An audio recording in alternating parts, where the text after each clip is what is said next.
حکومتی لوگ ہیں وہ کہتے ہیں کہ سی ایم سارے وزراء اعلیٰ کی طرح سی ایم کے پی کے نے بھی آپریشن کی حمایت کی ہے. کل میرے پروگرام میں بات بھی ہو رہی تھی, پیپلز پارٹی والے حمایت کر رہے تھے, مولانا فضل الرحمان صاحب کے لوگ بھی حمایت کر رہے تھے. تو یہ چیز تھی.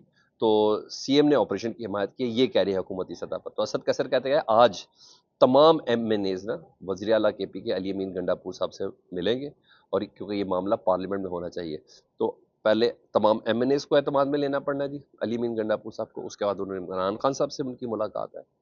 تو جی ہاں, یس, ہی از ان ہاٹ واٹرز, مجھے ایسا لگتا ہے.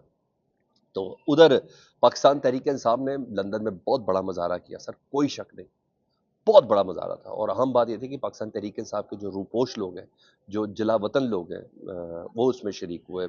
قاسم سوری صاحب جن کو سپریم کورٹ ادھر آواز دے رہی ہے وہ لندن میں, شیر افضل مروت صاحب تو پہلے ہی لندن کے اندر موجود ہیں, اظہر مشوانی صاحب جن کے بھائی اٹھائے گئے ہوئے, جن کا ابھی تک نہیں پتہ چل رہا, وہ بھی اچانک سامنے آیا, بڑا اگریسو سٹانس رکھا. اور تقاریر کی گئی قاضی فائز عیسیٰ صاحب کے حوالے سے, جناب بڑی سخت ریزرویشنز دی گئی. ان کا خیر معاملات ہے ہی ایسے, اسٹیبلشمنٹ کو بڑا تنقید کا نشانہ بنایا گیا, حکومت کے حوالے سے بڑی سخت تقاریر کی گئی. تو جو عکس پاکستان میں عمران خان صاحب کی رہائی اور جو الیکشن کے حوالے سے احتجاج کا آنا چاہیے تھا, جو عکس, وہ عکس لندن کے اندر یعنی یورپ کے اندر تو نظر آیا ہے. اس سے پہلے ہمیں ورلڈ کپ کے میچ میں نیو یارک کے اندر دیکھا ہم نے پاکستان تحریک انصاف کا وہ رنگ, تو وہ عکس بڑا تگڑے طریقے سے نظر آیا. بہرحال پردیش میں یہ رنگ نظر آ رہا ہے, دیکھیں پاکستان میں کیسے پہنچتا ہے. پنجاب میں تو دفعہ 144 ہے, مگر لندن میں ٹرفالگر اسکوائر پہ یا لیسٹر اسکوائر پہ یا کسی بھی جگہ پر وہاں دفعہ 144 نہیں ہے.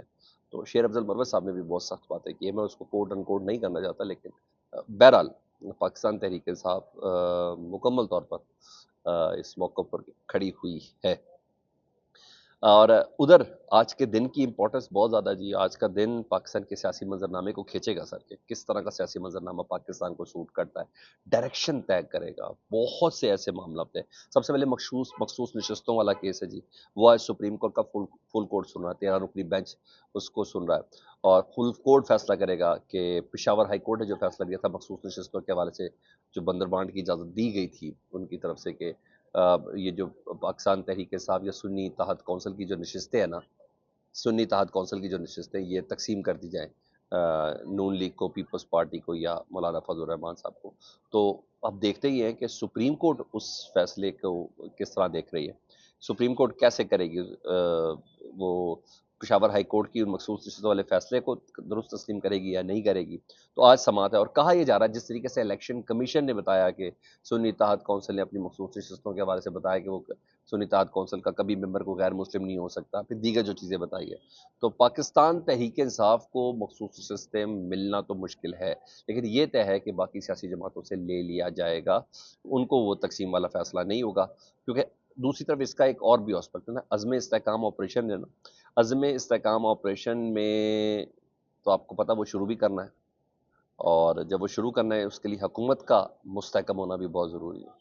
اگر پاکستان تحریک انصاف کو مخصوص نشستیں مل جائیں تو حکومت تو کمزور ہوگی نا, تو حکومت کے لیے بہت خطرناک ہو جائے گا. تو اس کا اس والا اسپیکٹ ہے, اس کو بھی آپ نے ذرا غور سے دیکھنا ہے کہ اس پہ بھی بات کی جا رہی ہے. دوسرا, چیف جسٹس عامر فاروق صاحب اسلام آباد ہائی کورٹ کے, ان کے پاس اہم کیس ہے. آج اسلام آباد کے 3 حلقوں کا یاد ہے ٹریبیونل بنا تھا جسٹس جہانگیری صاحب کی سربراہی میں, پھر ان کے خلاف جو ٹرولنگ ہوئی تھی, پھر الیکشن کمیشن نے جو ریکارڈ بلوایا تھا, تو جسٹس عامر فاروق صاحب نے اگر منہ کے فائر نہ کیے ہیں اور واقعی کچھ ایسی چیزیں, تو پھر تو یہ بڑا مزیدار کام ہے.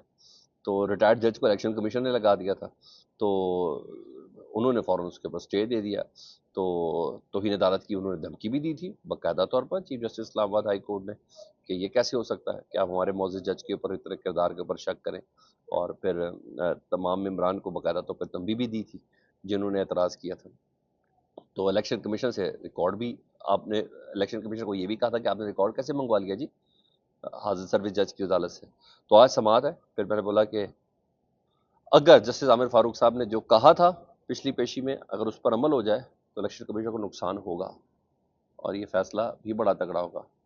3 اسلام آباد کے حلقے جو پاکستان تحریک انصاف فارم 45 کے حوالے سے کلیم کر رہی ہے, یہ اس دیگ میں ان چاولوں کے مترادف ہوگا جو بتائے گا کہ پورے پاکستان میں ہوا کیا ہے 8 فروری 2024 کو. فیڈ بیک سے متعلق ضرور آگاہ کریں. اپنا بہت خیال رکھیں. اللہم صلی علی محمد و آل محمد.